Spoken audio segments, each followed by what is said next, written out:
Assalamualaikum warahmatullahi wabarakatuh. Kami daripada kelas IC 220 5P2.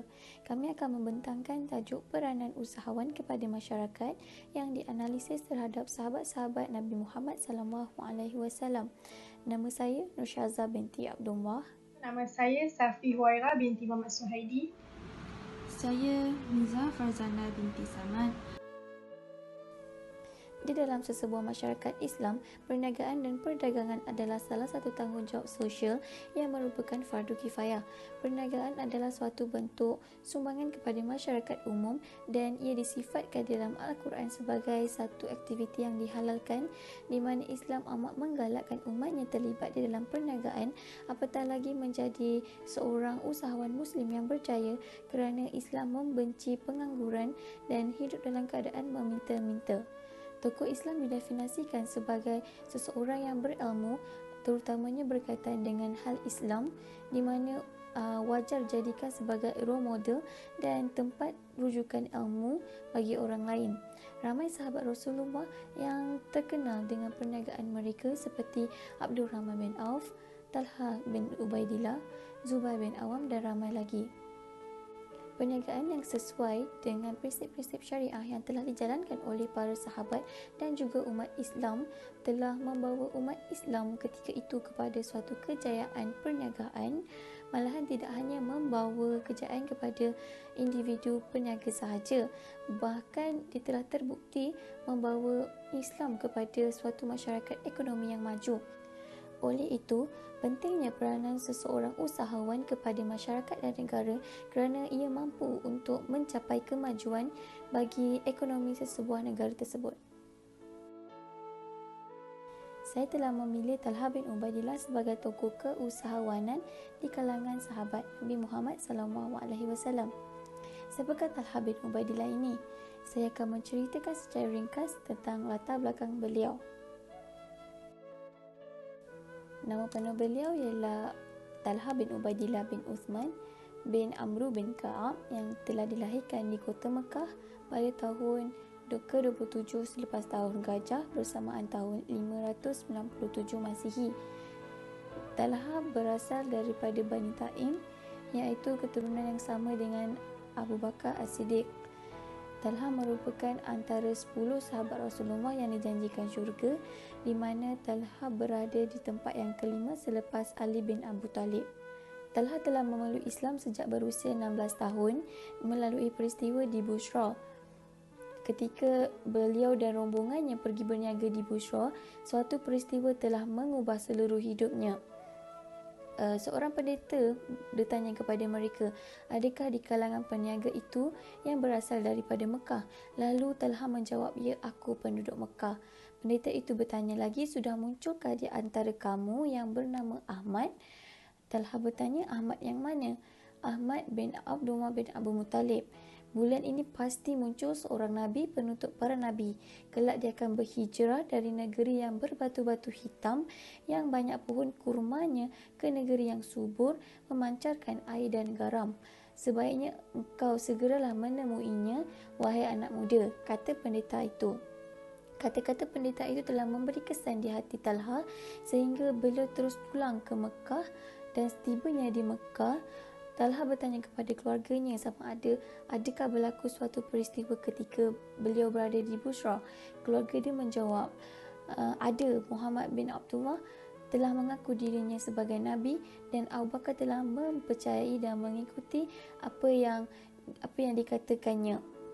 Abu Bakar merupakan orang yang rapat dengan Talha dan Talha sangat mengenalinya.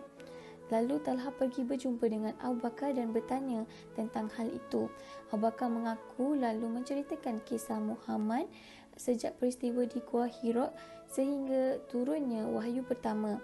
Kemudian Abu Bakar telah mengajak Talha untuk berjumpa dengan Nabi Muhammad, dan di hadapan baginda Talha telah mengucapkan 2 kalimah syahadah. Talha digelar syahid yang hidup oleh Nabi Muhammad SAW menerusi peristiwa ketika perang Uhud, sehingga Abu Bakar telah menggelarkan perang itu sebagai peperangan Talha seluruhnya. Sejak itu Talha telah mengambil bahagian dalam semua peperangan yang diketuai oleh Nabi Muhammad. Kewafatan Talha pula adalah ketika Perang Jamal, iaitu perang menentang Ali bin Abi Thalib, di mana beliau telah terbunuh di dalam peperangan tersebut ketika beliau berusia 64 tahun. Peranan Talha bin Ubaidillah kepada masyarakat. Yang pertama, Talha berjaya menguasai perniagaan di Madinah. Sebelum pembentukan kerajaan Madinah, ekonomi negara dikawal oleh bangsa Yahudi, terutama dari Bani Qainuqa. Mereka memiliki pusat perdagangan Bani Qainuqa yang cukup terkenal. Pada masa itu, perdagangan di Madinah dikuasai oleh peniaga Yahudi dan peniaga Madinah yang bukan Islam. Oleh itu, persaingan amatlah sengit dan untuk melakukan urus niaga dengan penduduk amatlah susah.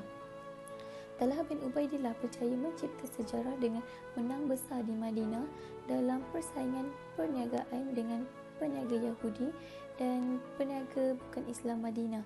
Rahsianya, Talha setiap malam akan bermunajat kepada Allah untuk memudahkan urusannya dan membantu dalam perniagaannya. Berkat doanya, keramahan dan strateginya, beliau akhirnya berjaya menawan hati penduduk kota Madinah. Para penduduk mula beralih daripada peniaga Yahudi kepada peniaga Islam yang datang daripada Mekah atau lebih dikenali sebagai Muhajirin. Maka, ramailah penduduk Madinah yang berurus niaga dengan Talha bin Ubaidillah. Akhirnya, peniaga Yahudi mula meninggalkan kota Mekah. Para penduduk berasa gembira dan kerana tiada lagi penindasan dan penipuan seperti yang dikenakan kepada mereka oleh peniaga Yahudi dalam urusan jual beli. Yang kedua, Talha ialah seorang pedagang kain yang terkenal. Seperti yang kita tahu, Talha bin Ubaidillah merupakan seorang ahli perniagaan yang berjaya. Beliau selalu membawa barang dagangannya ke Syam, iaitu Syria. Lazimnya, barang dagangan yang dibawa adalah kain dan barangan tekstil. Talha mempunyai industri tekstil yang maju kerana mempunyai berbagai bahan mentah seperti bulu kambing biri-biri atau lebih dikenali sebagai wool yang digunakan untuk membuat pakaian. Dengan kebijaksanaan, kemampuan dan teknik perniagaan yang cekap, Talha berjaya mengambil hati para pelanggan dan pembeli. Sebagai contoh, Talha akan memberikan perkhidmatan yang terbaik dengan menerangkan kebaikan dan manfaat produknya. Bahkan dia tidak pernah memukiri janji, mengkhianati atau menipu. Talha berjaya memenuhi keperluan dan kehendak masyarakat yang memerlukan pakaian dan kain sebagai pelengkap hidup mereka. Oleh kerana sifatnya yang jujur, perniagaan Talha mendapat sambutan dan memperolehi keuntungan yang besar. Dan yang terakhir ialah Talha seorang yang pemurah dan dermawan. Talha bin Ubaidillah bukan sahaja terkenal sebagai seorang pejuang yang berjihad di medan perang, bahkan beliau juga terkenal sebagai seorang yang murah hati dan dermawan. Apabila beliau risau tentang keadaan hartanya, beliau terus mendermakan hartanya kepada ahli keluarga dan orang ramai. Beliau pernah bersedekah kepada orang ramai sebanyak 700,000 dirham dalam masa sehari. Daripada rezeki yang dilimpahkan oleh Allah itu, Talha menanggung nafkah kaum kerabatnya tanpa berkira walau sedikit. Dikeluarkan oleh Al-Hasan bin Sufyan dan Abu Nuaim di dalam kitab Al-Hilyah daripada Salmah bin Al-Aqwa berkata, Talha bin Ubaidillah telah membeli sebuah telaga yang berhampiran dengan sebuah gunung. Beliau telah menjemput orang ramai untuk menghadiri jamuan makan. Sehubungan dengan itu, Rasulullah SAW telah bersabda, sesungguhnya kamu ya Talha, seorang yang amat pemurah. Bagi masyarakat Arab yang tinggal di kota Madinah, air dan garam adalah bahan yang amat berharga disebabkan kegunaan yang pelbagai dan kesukaran bagi mendapatkannya. Harga garam menjadi sangat mahal pada masa itu. Orang-orang miskin tidak berkemampuan untuk mendapatkan garam apabila mereka memerlukannya. Menyedari hakikat ini, Talha bin Ubaidillah telah membeli sebuah kawasan yang mengandungi hasil garam yang luas di pantai Laut Merah. Setelah itu, beliau mewakafkan hasil garam daripada kawasan itu bagi kegunaan masyarakat. Sifat murah hati dan dermawan Talha ini terkenal dalam kalangan para sahabat sehingga Rasulullah menggelarkannya Talha al-Khair, Talha yang baik, Talha al-Jaud, Talha yang pemurah, Talha al-Fayyad, Talha yang dermawan dan banyak lagi gelarannya. Jabir bin Abdullah menggambarkan sifat murah hati Talha dengan berkata, tidak pernah aku melihat orang yang lebih dermawan dengan memberikan hartanya yang banyak selain Talha bin Ubaidillah. Untuk hasil kajian, saya telah memilih Ustaz Abid Liu sebagai tokoh konvensional yang merupakan seorang pendakwah bebas yang terkenal di Malaysia. Beliau berusia 36 tahun pada tahun 2020 yang dilahirkan pada 21 Disember 1984 di Muazzam Shah, Pahang. Beliau adalah berketurunan Cina yang mula mendapat hidayah lalu memeluk Islam sejak berusia 12 tahun. Ustaz Abid Liu sangat terkenal dengan sifat terpujinya yang sering melakukan kebaikan kepada masyarakat. Antara peranan Ustaz Abid Liu kepada masyarakat termasuklah beliau banyak memberi sumbangan ketika negara kita diduga. Pada masa kini, Ustaz Abid Liu sangat mendapat perhatian masyarakat susulan keprihatinannya membantu golongan yang kurang berkemampuan dalam menghadapi perintah kawalan pergerakan akibat daripada keadaan semasa.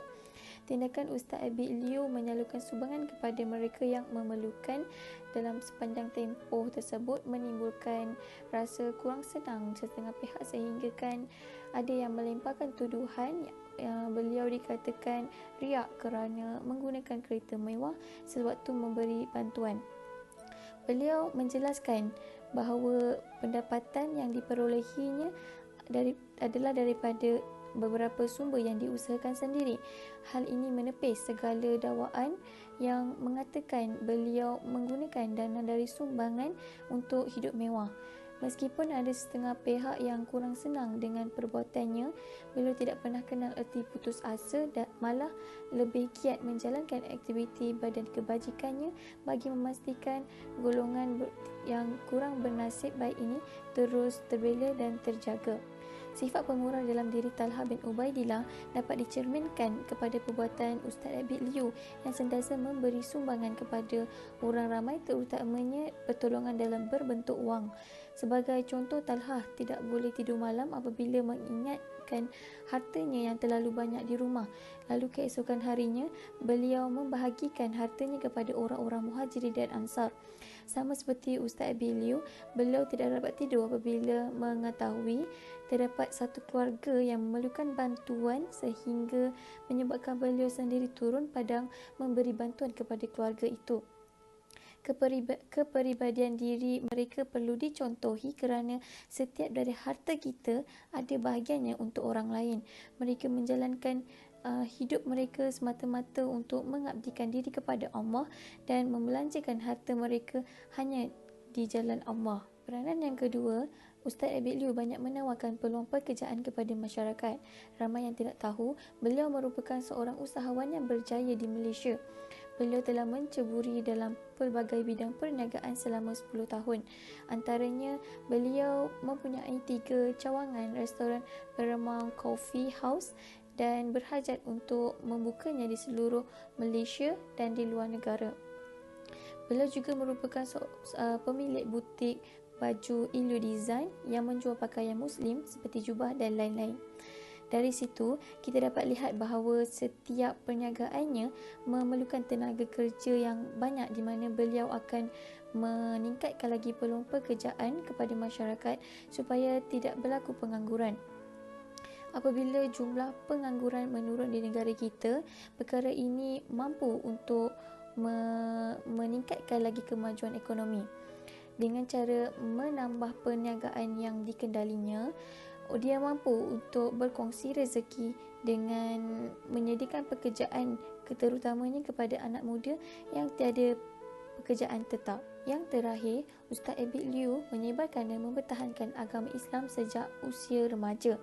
Selain menceburi dalam bidang perniagaan, Ustaz Abid Liu juga seorang penulis buku Islamik sejak tahun 2012 sehingga kini. Tambahan pula, beliau merupakan pengarah urusan Transform Training and Consultancy perunding latihan dan penceramah motivasi. Program yang terkenal di bawah syarikat ini adalah Keluarga Sunnah, di mana program ini telah menyelamatkan banyak keluarga yang dalam kesusahan dan kerumitan. Walaupun Ustaz Abid Liu merupakan seorang mu'alaf, beliau sering menyebarkan agama Islam kepada setiap peringkat manusia dengan caranya yang tersendiri. Selepas memeluk Islam, beliau giat mendalami agama Islam dan tidak pernah lelah untuk cuba mengajak keluarganya memeluk Islam sehingga kini. Ustaz Abid Liu mula dikenali kerana auranya yang tersendiri. Beliau bukan sahaja berdakwah kepada masyarakat umum, tetapi beliau juga turun padang bersemuka dengan golongan-golongan gelandangan, pondan atau transgender dan juga geng Samsing. Penyampaiannya dalam berdakwah menarik perhatian masyarakat kerana cara yang lembut dan sopan mampu untuk menyentuh perasaan seseorang apabila mendengarnya. Manakala Talha bin Ubaidillah, walaupun penghijrahannya memeluk Islam tidak diterima oleh ibunya sendiri, Sya'bah binti Al-Hadrami sebelum memeluk Islam, sehingga keimanannya diuji dengan siksaan yang dahsyat di mana ibunya telah mengupah 5 orang pemuda Quraisy untuk menyeksanya. Talha juga pernah diikat bersama Abu Bakar dan dipukul sehingga luka dan darah mengalir dari tubuh badannya. Namun begitu, Talha bin Ubaidillah tetap teguh dengan akidahnya dan tidak pernah menyerah. Pengorbanan Talha bin Ubaidillah yang menjadi pelindung kepada Rasulullah SAW dalam serangan kaum musyrikin Mekah dalam perang Uhud amatlah dikagumi. Talha menerima sebanyak lebih kurang 24 luka libasan pedang, tusukan lembing dan lemparan panah pada tubuhnya. Hal ini menyebabkan beliau digelar syahid yang hidup oleh Rasulullah. Talha menunjukkan bahawa sejak muda lagi beliau telah mempertahankan agama Islam dengan menyertai peperangan bersama Rasulullah sehingga hujung hayatnya. Maka kita dapat lihat bahawa Ustaz Abid Liu dan Talha, walaupun mereka bukan asalnya daripada seorang Islam, mereka tetap berjuang dan mempertahankan agama Islam dan menyebarnya kepada masyarakat walaupun diuji. Kesimpulannya, Talha bin Ubaidillah merupakan salah seorang usahawan yang berjaya pada zaman Rasulullah SAW. Beliau bijak dalam memasang strategi perniagaan sehingga mampu untuk mengalahkan peniaga-peniaga yang lebih tua daripadanya. Sifat jujur dan amanah Talha bin Ubaidillah menjadi salah satu perniagaannya selalu memperoleh keuntungan. Ketika beliau masih hidup, hartanya banyak disedekahkan dan diinfakkan kepada orang ramai. Namun begitu, hartanya tidak pernah habis, malah rezekinya semakin bertambah. Harta yang diperolehinya digunakan hanyalah ke jalan untuk mencari keredaan Allah. Talha bin Ubaidillah dalam perniagaan harus dicontohi dan dijadikan teladan, terutama kepada usahawan pada era ini. Kepribadian diri Talha bin Ubaidillah inilah yang menjadikan beliau salah seorang sahabat yang dijamin syurga, seperti yang telah diriwayatkan oleh Ali bin Abi Thalib bahawa dia mendengar Rasulullah bersabda yang bermaksud, Talha dan Zubair adalah jiranku di syurga kelak. Dan saya akan menerangkan mengenai tajuk saya, iaitu peranan usahawan kepada masyarakat, dan tokoh pilihan saya ialah Zubair Al-Awwam.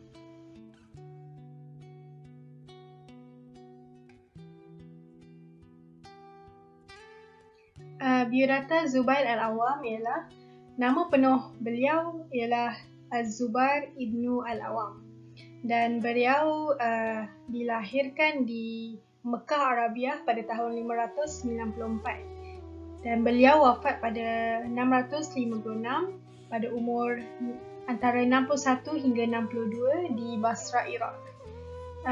Kematian beliau disebabkan oleh beliau ditikam oleh Amru bin Jarmuz, dan tarikh masuk Islam pada usia 15 tahun, dan kiranya beliau menganut Islam di usia yang sangat muda, iaitu usia yang remaja. dan nama ibu beliau ialah Safiyah binti Abdul Al-Muttalib. Di sini boleh dikatakan bahawa Safiyah bersaudara ataupun adik-beradik dengan Abdullah bin Abdul Al-Muttalib, iaitu bapa kepada Nabi Muhammad SAW. Kiranya hubungan beliau dan juga Nabi Muhammad dikira sebagai sepupu. Bapa beliau ialah Awam ibnu Al-Khuwailid, iaitu Khuwailid ni boleh dikatakan bapa kepada Siti Khadijah binti Khuwailid, iaitu isteri kepada Nabi Muhammad SAW. Dan isterinya ialah Asma binti Abu Bakar, anak perempuan kepada Saidina Abu Bakar, dan beliau ialah keturunan Bani Asad. Keturunan Bani Asad ini terkenal dengan sifat keagamaannya terhadap nenek moyangnya, iaitu menganuti ataupun menyembah berhala Uzza dan Lata. Seterusnya ialah keistimewaan Zubair Al-Awwam. Terdapat 3 keistimewaan Zubair Al-Awwam, iaitu yang pertama, orang pertama yang menghunuskan pedang ke jalan Allah. Yang kedua, menjadi hawari Rasulullah SAW. Dan yang ketiga, sifatnya yang sangat dermawan. Yang pertama ialah Zubair Al-Awwam ini dikenali sebagai pemuda yang sangat handal bermain pedang. Dan beliau juga sanggup membunuh sesiapa sahaja yang cuba untuk membunuh Rasulullah SAW. Dan ini merupakan salah satu keistimewaan yang ada pada Rasulullah, daripada Zubair Al-Awwam. Dan beliau juga menjadi kalangan sahabat yang orang pertama yang kiranya menghunuskan pedang di jalan Allah. Seterusnya ialah menjadi hawari Rasulullah. Zubair Al-Awwam ini ataupun dipanggil sebagai Abu Abdullah atau juga dipanggil sebagai hawari Rasulullah SAW, yang bermaksud sahabat setia Nabi. Zubair Al-Awwam ini sanggup berjuang demi Islam yang adil dan syumul. Jadi beliau sanggup bergadai harta dan nyawa kepada Islam. Dan hadis riwayat Tirmizi mengatakan bahawa Talha dan Zubair merupakan tetanggaku di syurga. Dan ada juga hadis di riwayat Bukhari, iaitu setiap Nabi mempunyai hawari, iaitu sahabat setia, dan hawariku adalah Zubair Al-Awwam. Jadi itulah yang menyebabkan bahawa baginda Rasulullah SAW amat menyayangi beliau kerana beliau merupakan seorang sahabat yang sangat merindukan untuk mati syahid. Seterusnya, keistimewaan Zubair Al-Awwam ialah sifat yang dermawan. Seperti yang kita tahu bahawa Zubair Al-Awwam ini mempunyai perniagaan. Beliau mulakan perniagaan selepas masuki Islam. Beliau mempunyai perniagaan yang kecil-kecilan sahaja, tetapi setelah sekian lama beliau menjadi kaya raya. Dan beliau ni walaupun seorang yang kaya raya dalam sahabatnya dan sahabat Rasulullah, beliau ni tak pernah kedekut. Beliau sangat pemurah dan mendermakan harta yang ada ke jalan Islam. Itu yang pertama. Yang kedua, membebaskan orang-orang. Beliau ada 1,000 orang hamba, tapi beliau membebaskan mereka. Seterusnya, beliau ada 1,000 orang penguasa di bawahnya yang akan mengawal setiap daerah. Dan setiap hari beliau akan memperoleh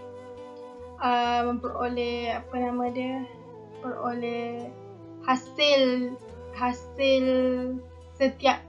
daripada setiap daerah penguasa tu. Tapi beliau tidak menggunakan hasil yang kiranya gaji beliau tu untuk beliau sendiri seorang ataupun dengan keluarganya. Malah beliau menyedekahkan balik harta itu kepada masyarakat. Jadi di sini bahawa Zubair ni bukan seorang yang kedekut. Beliau sangat dermawan. Dan sifat dermawan beliau tu menyebabkan beliau seorang kaya raya. Kita semua tahu bahawa jika kita memberi, Allah akan memberi balik kepada kita, dan kita tidak akan pernah rugi dengan apa yang kita sedekahkan kepada orang. Okey, hasil kajian yang saya dapati ialah berkaitan isu semasa konvensional. Saya memilih isu berkaitan ketidakadilan dalam harga barangan. Okey, di sini boleh dikatakan bahawa usahawan ini memainkan peranan yang sangat penting dalam jual beli dan perniagaan, di mana mereka lah yang menghasilkan produk, yang memperoleh keuntungan yang membantu ekonomi negara. Jadi mereka mainkan peranan sebenarnya dalam ekonomi negara ni.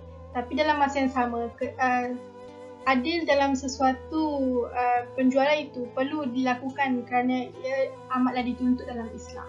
Jadi ketidakadilan dalam harga barang ni sebenarnya disebabkan oleh sifat segelintir usahawan ataupun penjual yang ingin meraih keuntungan semata-mata, bukan kerana sifatnya mahu menjual barangan kerana memenuhi keperluan masyarakat.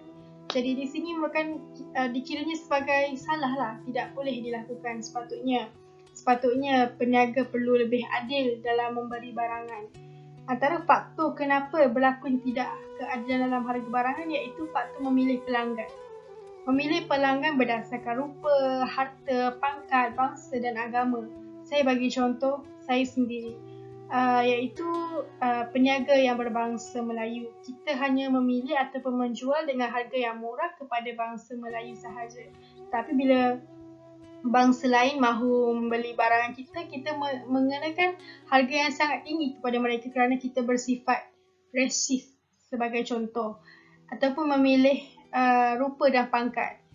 Kerana kita mahu rapat dengan seseorang, kita bagi mereka harga yang murah. Tetapi bila mereka merupakan orang yang kita tidak kenali, bahawa mereka mendapat harga yang mahal. Sepatutnya kita tidak boleh melakukan macam tu.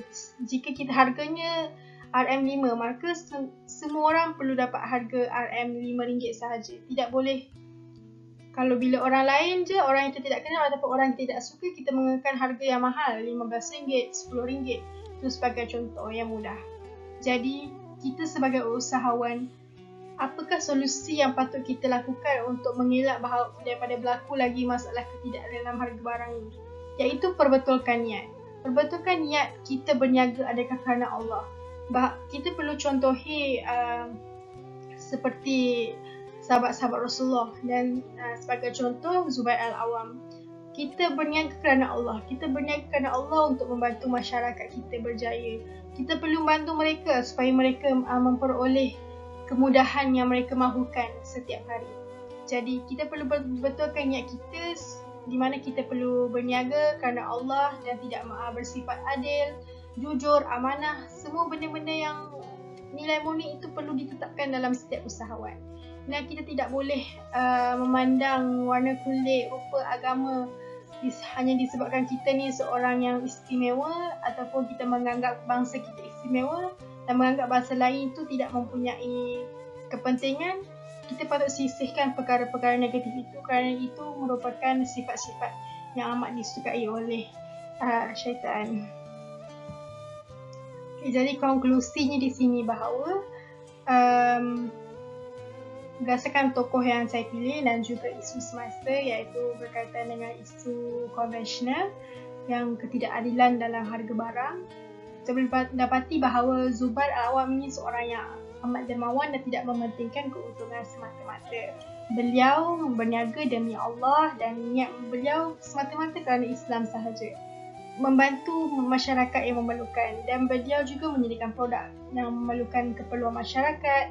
Beliau hingga berniaga di luar Mekah semata-mata untuk membantu masyarakat yang lain. Sedangkan pada zaman dahulu tak ada pun kereta, tak ada motor, tak ada kenderaan yang boleh mengangkut perniagaan mereka tu. Kerana jika mereka menjual baju-baju, jadi mereka perlu bergerak sendirian bersama dengan menaiki unta. Kiranya zaman dahulu ni memang susah untuk mencari rezeki sesuap nasi untuk keluarga. Jadi usaha beliau tu untuk memberi keperluan kepada masyarakat sangatlah perlu dicontohi oleh usahawan-usahawan yang sekarang. Dan beliau juga sentiasa ada dalam perniagaan dan disukai ramai. Disebabkan beliau dikategori sebagai sahabat yang kaya raya, disebabkan beliau sangat pemurah, beliau sangat disukai oleh masyarakat dan beliau sangat dihormati kerana beliau sangat jujur, sangat berbudi bahasa seperti sepupunya juga iaitu Rasulullah SAW. Dan beliau seorang yang sangat kaya raya yang kita tahu, yang beliau tidak kedekut dan sentiasa dermawan iaitu pemurah kepada orang lain. Beliau memikirkan masyarakatnya dan beliau memainkan peranan sebagai usahawan yang berjaya, memainkan peranan dalam memberikan masyarakatnya keperluan dan juga dalam masa yang sama membantu Islam untuk berjaya. Sekian sahaja daripada saya. Terima kasih. Dan tokoh yang saya pilih untuk tokoh usahawan pada zaman Rasulullah ialah Sayyidatina Khadijah radhiyallahu anha. Okey, ini adalah biodata Sayyidatina Khadijah. Nama sebenar beliau ialah Khadijah binti Khuwailid. Beliau berketurunan Bani Hashim dan pada saat itu beliau diberi gelaran At-Tahirah kerana sentiasa menjaga dan memelihara kehormatan dan kesucian dirinya. Beliau juga tidak terikut dengan adat istiadat kaum wanita Arab Jahiliyah pada zaman dahulu. Dan beliau berkahwin dengan Rasulullah ketika berusia 40 tahun dan dikurniakan 6 orang cahaya mata. Tetapi sebelum beliau berkahwin dengan Rasulullah, beliau pernah mendirikan rumah tangga bersama 2 orang lelaki yang bernama suami pertamanya yang bernama Abu Halah dan suami keduanya Atik bin Aid. Namun perkahwinan mereka tidak berpanjangan kerana kedua-dua suaminya meninggal dunia terlebih dahulu. Kejayaan Sayyidatina Khadijah pada zaman itu adalah sebagai usahawan, dan pada zaman itu beliau adalah seorang tokoh usahawan wanita yang berjaya. Kerana antara nilai yang ada pada Sayyidatina Khadijah adalah berani mengambil risiko, bertanggungjawab dan bijak mencari pasaran bagi memasarkan jualannya. Itu adalah sebab beliau dipilih sebagai tokoh usahawan terulung pada zaman Rasulullah. Dan bukan itu sahaja, beliau juga terkenal sebagai usahawan yang sangat dermawan. Okey, seterusnya Sayyidatina Khadijah merupakan orang yang pertama memeluk Islam, dan keislaman beliau mendahului para sahabat Nabi yang lain. Beliau adalah orang yang pertama bersaksi atas kebenaran risalah yang dibawa oleh baginda Nabi Muhammad SAW. Salah satu faktor yang mendukung kepercayaan beliau terhadap Rasulullah adalah ketika Sayyidatina Khadijah berjumpa dengan saudara sepupunya, iaitu Waraqah bin Naufal yang mahir akan dalam kitab-kitab lama. Dan Khadijah menceritakan peristiwa yang berlaku di Gua Hira, iaitu terdapat suara misteri yang bercakap dengan Rasulullah di Gua Hira pada masa itu.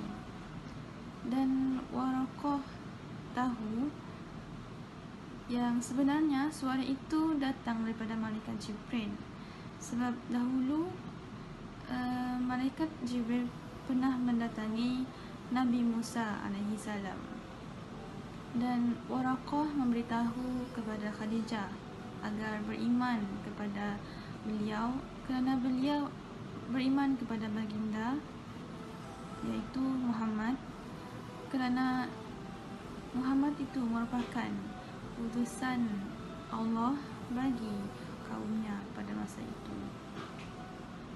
Dan bermula dari saat itu, Khadijah tanpa keraguan meyakini setiap apa yang disampaikan oleh Rasulullah, di saat orang lain menolak, malah menghina Rasulullah dan juga ajaran yang dibawanya.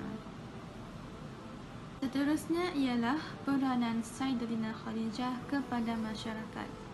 Pertama sekali, beliau menyumbangkan hartanya untuk keperluan masyarakat. Sayyidatina Khadijah sememangnya terkenal dengan sifatnya yang sangat dermawan.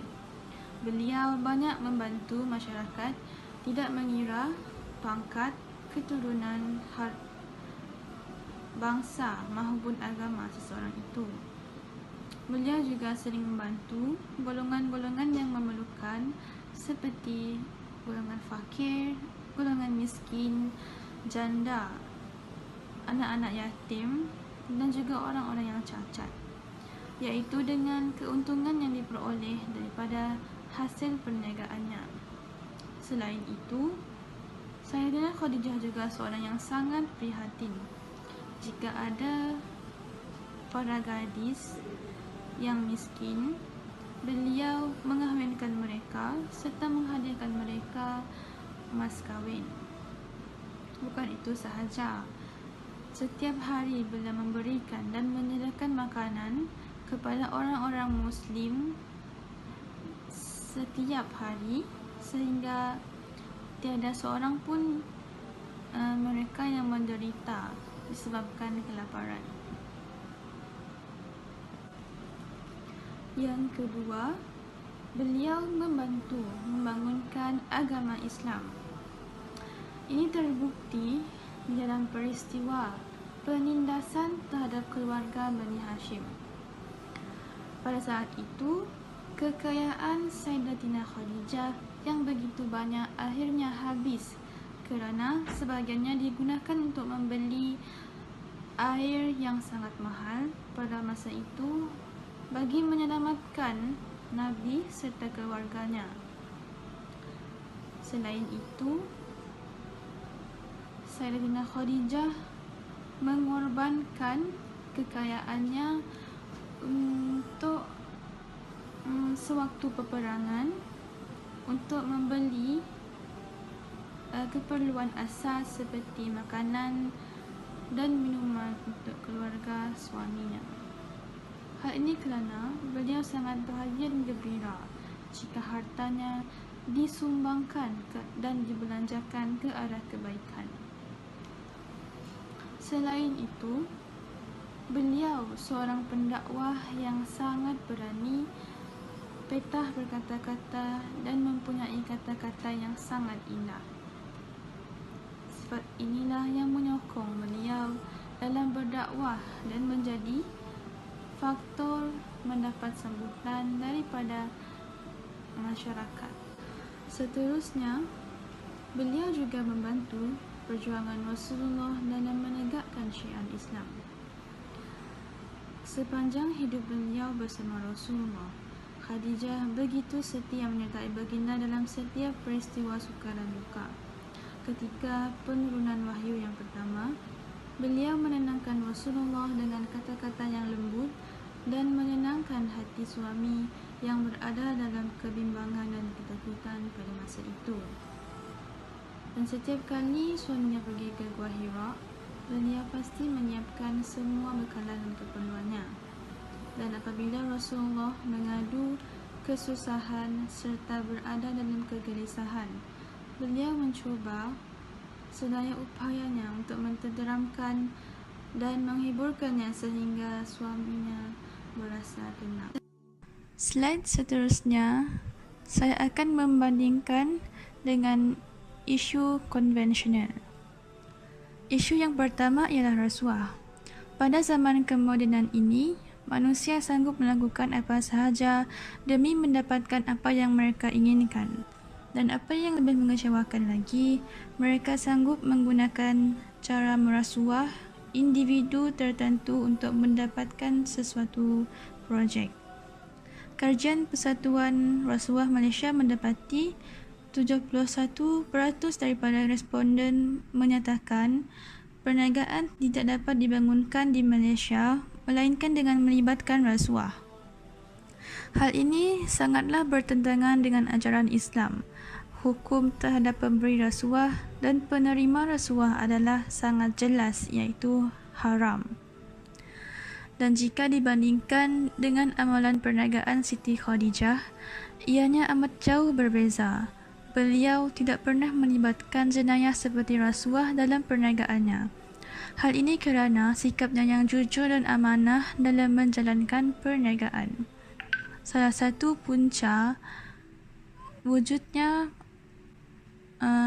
gejala rasuah ini adalah disebabkan keinginan manusia untuk mengejar kemewahan dunia. Seseorang itu sanggup melakukan apa sahaja demi mencapai tujuan yang hendak dicapai, walaupun mereka sebenarnya tahu kesalahan jenayah rasuah secara hakikatnya. Oleh itu, kita perlu contohi kehidupan Siti Khadijah dalam berniaga. Beliau tidak pernah berniat untuk mengejar kemewahan hidup, malah memilih untuk hidup dalam serba sederhana demi membantu golongan-golongan yang memerlukan. Bahkan segala hartanya telah habis digunakan untuk memperjuangkan agama Islam. Isu yang kedua pula ialah pengabaian etika perniagaan di kalangan ahli perniagaan. Masalah pelanggaran etika perniagaan terjadi di kalangan usahawan semakin meningkat pada setiap tahun. Seringkali kita lihat di media massa dan laman sesawang mengenai budaya tidak beretika di kalangan peniaga dan usahawan yang turut menghilangkan keyakinan pengguna serta menjejaskan keuntungan peniaga. Dan seperti yang didakwa oleh Persatuan Pengguna Islam Malaysia, sikap tidak berhati perut sesetengah peniaga menyebabkan ramai pengguna menjadi sangat terbeban dengan pelaksanaan GST contohnya. Malah, ada sesetengah daripada mereka meningkatkan harga dengan mengenakan GST sebanyak 6% walaupun ia belum dilaksanakan. Sebagai usahawan Islam, kita perlulah tertakluk kepada etika dan syariat Islam yang telah diajarkan oleh Allah di dalam Al-Quran dan Al-Hadis dalam melakukan aktiviti keusahawanan. Dan cuba kita bandingkan dengan kejayaan Sayyidatina Khadijah pada zaman Rasulullah dahulu yang didorong oleh etika perniagaan Islam yang diamalkan oleh pekerjanya seperti Nabi Muhammad. Dalam melakukan kerja yang diberi, baginda melaksanakan kerja dengan bersungguh-sungguh serta bersikap jujur dan amanah. Sebagai contoh, ketika berjual beli dengan pelanggan, baginda menerangkan kualiti sebenar sesuatu barang, berkomunikasi dengan sopan dan yakin, tidak menindas dalam menetapkan harga, dan banyak lagi. Hasilnya, keuntungan perniagaan Khadijah meningkat berbanding sebelumnya dengan adanya pekerja yang berakhlak mulia serta beramal dengan etika Islam seperti Nabi Muhammad SAW. Dan isu yang ketiga ialah penipuan dalam perniagaan atas talian. Penipuan dalam perniagaan atas talian kini memiliki aduan yang paling banyak mengatasi aduan-aduan yang lain. Terdapat aduan-aduan seperti barangan sampai kepada pelanggan lewat dari tempoh yang ditentukan, pesanan yang diterima tidak sama seperti yang diiklankan, barangan yang diterima rosak, dan sebagainya. Konsep perniagaan dalam talian pada zaman ini telah menjadi trend atau budaya bagi usahawan di dalam negara kita. Dan tambahan pula, ianya juga disebabkan kaedah ini lebih mudah untuk diuruskan. Masalahnya, terdapat pelbagai penipuan yang berlaku dalam perniagaan atas talian ini. Dan ini merupakan perbezaan yang kita dapat lihat antara perniagaan konvensional berbanding dengan Islam, yang sangat mementingkan nilai kebenaran dan kejujuran kerana hanya sifat yang benar dan jujur yang akan membawa kepada kejayaan di dunia dan di akhirat. Bahkan, mereka termasuk di dalam kalangan manusia yang dekat dengan para anbiya di dalam syurga. Ini berdasarkan hadis Nabi yang bermaksud, peniaga yang benar dan amanah bersama dengan para nabi, siddiqin dan golongan mati syahid. Riwayat Al-Tirmizi. Seseorang Muslim yang bersikap jujur dan amanah juga akan dihormati dan dipandang mulia serta pada masa yang sama dapat menarik minat orang bukan Islam untuk mempelajari dan memeluk agama Islam. Kesimpulannya, pelbagai iktibar yang boleh dipelajari dari kehidupan Sayyidatina Khadijah radhiyallahu anhu. Antaranya ialah pertama, sebagai seorang Muslim, kita perlu mencontohi sifat Sayyidatina Khadijah yang tidak berputus asa dalam membangunkan Islam. Dalam kehidupan kita juga boleh mengaplikasikan sifat ini, contohnya dalam sekecil-kecil perkara seperti menuntut ilmu, dan daripada terutamanya ilmu Islam, dan daripada ilmu tersebut kita boleh berdakwah kepada orang lain. Dan yang kedua, sebagai seorang isteri, wanita perlu mencontohi kepatuhan serta ketaatan Sayyidatina Khadijah terhadap suaminya yang sangat luar biasa.